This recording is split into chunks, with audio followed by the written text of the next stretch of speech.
আসসালামু আলাইকুম রহমতুল্লাহি বারাকাতু। সবাই কেমন আছেন? আশা করি সকলে ভালো আছেন। তো সামনে নির্বাচন, অনেক বিভিন্ন প্রার্থীরা বিভিন্ন দিকে ছড়িয়ে ছিটিয়ে পড়েছেন, যে মানুষের নিকট থেকে জনগণ থেকে ভোট চাওয়ার জন্য। কিন্তু জনগণ সাবধান হতে হবে। আমরা যারা জনগণ আছি আমাদেরকে সাবধানতা অবলম্বন করতে হবে। কারণ ভোটের আগে, নির্বাচনের আগে সবাই মাথায় টুপি চলে আসে, সকলের জুব্বা চলে আসে।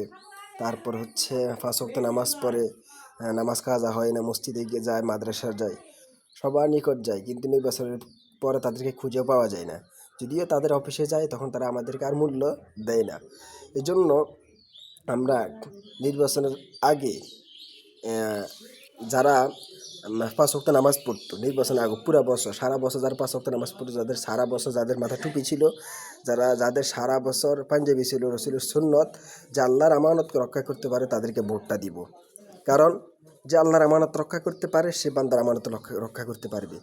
যে সামান্য ভোটের জন্য পরিবর্তন হয়ে যায়, মাথায় রসুলের সুন্নত চলে আসে, আর রসুল নামাজ পড়তে পারে, অথচ সে আল্লাহকে ভয় না করে, আল্লাহকে ভয় করে না। যদি আল্লাহকে ভয় করে তাহলে সে নির্বাচনের আগেও নামাজ পড়তো, পরেও নামাজ পড়তো।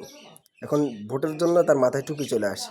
শুনেন, যে নির্বাচন আগে এমন একরকম থাকে, আবার নির্বাচনে ওরা পরে পরিবর্তন হয়ে যায়। সে তাহলে যে আপনাদের সাথে পল্টি নিবে না এমন কোনো গ্যারান্টি আছে? কিন্তু যে নির্বাচনের আগে যার মাথায় টুপি থাকে, নির্বাচনের আগেও যে নামাজ পড়ে ৫ ওয়াক্ত, সে নির্বাচনের পরও একরকম থাকবে, এটা গ্যারান্টি আছে। এই জন্য আমাদেরকে লক্ষ্য করতে হবে কে নির্বাচনের আগেও একরকম ছিল, নির্বাচনের পরও একরকম ছিল। কে নির্বাচন আগেও কার মাথায় টুপি ছিল, নির্বাচনের পরও যার মাথায় টুপি থাকে এমন ব্যক্তিকে চেয়ে ভোট দিতে হবে। যে নির্বাচনের আগুয়া ৫ ওয়াক্ত নামাজ পড়তে আল্লাহর আমানত রক্ষা করতো, এবং নির্বাচনের পর আল্লাহর আমানত ৫ ওয়াক্ত নামাজ পড়ে, তাকে আমরা দেখে ভোট দিতে হবে। কারণ সে একমাত্র সৎ ব্যক্তি। এই জন্য আমাদেরকে মার্কা দেখে নয়, প্রার্থী দেখে ভোট দিতে হবে। আমি মার্কাকে ভালোবাসি, কিন্তু সেই মার্কার প্রার্থীর যে সে অসৎ, তাহলে আমার ভোটটা বিফলে যাবে। আর এই ভোটের জন্য আপনাকে আল্লাহ তাআলার কাছে দায়বার করতে হবে, আল্লাহ তাআলার কাছে জবাবদিহিতা করতে হবে। এই জন্য মার্কা নয়, প্রার্থী দেখে আমরা ভোট দেবো ইনশাআল্লাহু তাআলা।